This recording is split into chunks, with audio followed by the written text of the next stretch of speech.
जय श्रीमन नारायण। ए पर जे टिप्पणी हम करे जा रहल बा रामा अनुजदास श्रीमान गट्टू वेणुगोपाल स्वामी जी के द्वारा दिहल गयल बा। अध्याय 9 राजविद्या राजगुह्य योग श्लोक 15। ज्ञानयज्ञेन च अपि अन्ये यजन्तो माम् उपासते एकत्वेन पृथक्त्वेन बहुधा विश्वतो मुखम्। ओम। गीताचार्य श्री कृष्ण परमात्मा अर्जुन समेत हमनी सबके राजविद्या राजगुह्य योग सिखा रहल बानी। परमात्मा कहत बाड़न की अर्जुन हम बतावत बानी कि कैसे कुछ महान आत्मा जे सौम्य स्वभाव के होकले हमरा पर विश्वास राखेले हमरा के कैसे पूजा करेले। अर्जुन महान आत्मा ऊ लोग हमरा गुण के महिमा मंडन करेला और कई रूप में हमरा पूजा करेला। ऊ लोग के ई ज्ञान बा कि हम आपन सच्चा इच्छा से ये सृष्टि में विभिन्न देवता मनुष्य जानवर आ चिराई के रूप में मौजूद बनी। मतलब कि ऊ हमरा के एक नाम और एक रूप तक सीमित नहीं थे। ऊ लोग के एहसास होला कि हम एक हई लेकिन हर चीज से एकजुट बनी और हम हर रूप में मौजूद बनी। महात्मा लोग हमरा के यही तरह से पूजा करेला। ये प्रकार के पूजा के ज्ञान यज्ञ कहल जाला। जैसे श्री कृष्ण परमात्मा बतावत हो कि महात्मा लोग ई सृष्टि के सब अलग अलग रूप के माध्यम से उनका पूजा कैसे करेला। श्री कृष्ण परमात्मा के निर्देश के ध्यान में रखकर हमनी के ई सृष्टि में श्री कृष्ण परमात्मा आ श्रीमन नारायण के हर रूप में मौजूद होके के स्पष्ट समझ बढ़ावे की कोशिश करी जा। वही समझ के हमनी के ई सृष्टि के हर रूप के माध्यम से श्री कृष्ण परमात्मा आ श्रीमन नारायण के पूजा करे के कोशिश करी जा। यही तरह से ज्ञान यज्ञ के पालन करत समय श्री कृष्ण परमात्मा आ श्रीमन नारायण के समर्पण करत हमनी के श्री कृष्ण परमात्मा के वचन के श्लोक के रूप में दोहरावे की कोशिश करी जा। ज्ञानयज्ञेन चाप्यन्ये यजन्तो माम् उपासते एकत्वेन पृथक्त्वेन बहुधा विश्वतो मुखम्। श्रीमन्नारायण करिष्ये वचनं तव। श्रीमद् भगवत गीता का पूरा सार श्री कृष्ण परमात्मा ने अध्याय 18वें के श्लोक 65 से 70 में 8 काम करे खातिर दिले बाड़े।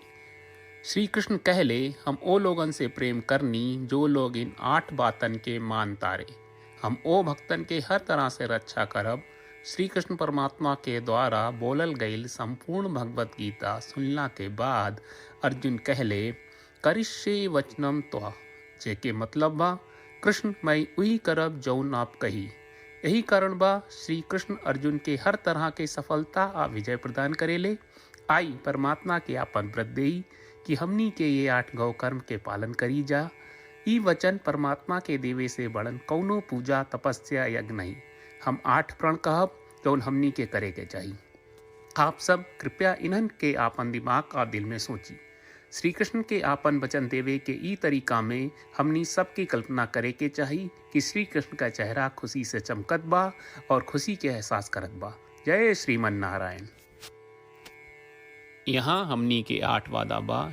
हमनी के पहला वादा, हे श्रीमन नारायण आपका निर्देश के मुताबिक हम हमेशा तोहार ध्यान करब और तोहार बारे में सोचब। हमनी के दूसर वादा, हे श्रीमन नारायण आपका सलाह का अनुसार हम हमेशा आपका भक्त रहब। हमनी के तीसर वादा, हे श्रीमन नारायण हम आपन सब काम तोहरा सेवा के रूप में और तोहरा संतुष्टि खातिर करब। हमनी के चौथा वादा, हे श्रीमन नारायण जैस की आप माने के कहले रहलू हमरा बहुत विश्वास बा कि हम आपके होई और हम हमेशा आपन दोनों हाथ जोड़ के आपके नमस्कार करब और आपकी पूजा करब। हमनी के पांचवा वादा, हे श्रीमन नारायण हमरा के तोरा बात माम एकम शरणम ब्रज 1866 याद कहले, जहाँ आप हमरा के आपन का अर्पित करे का कहा। श्रीमन नारायण मैं हमेशा तोहरे शरण में रहब। हमनी के छठवां वादा। हे श्रीमन नारायण, हमरा के तोहरा बात माँ सुचहा 1866 याद कहले कि आप हमनी के शोक ना करे का आश्वासन दे रहे बड़े, हम अब और शोक ना करब।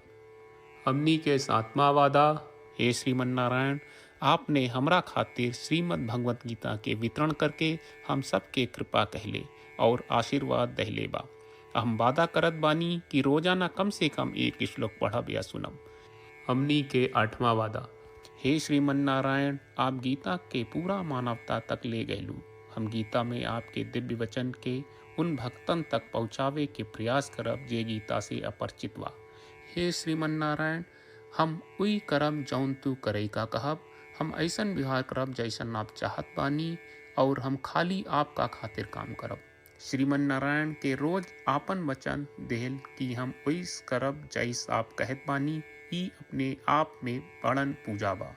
श्रीमन नारायण, करशे वचनम त्वा। श्रीमन नारायण, हम तोरे निर्देश के मुताबिक काम करब। सर्वम श्री कृष्ण अर्पणम अस्तु। जय श्रीमन नारायण। ज्ञानयज्ञेन च अपि अन्ये यजन्तो माम् उपासते एकत्वेन पृथक्त्वेन बहुधा विश्वतो मुखम्। ॐ ज्ञानयज्ञेन चाप्यन्ये यजन्तो माम् उपासते एकत्वेन पृथक्त्वेन बहुधा विश्वतो मुखम्। श्रीमन्नारायण, करिष्ये वचनं तव।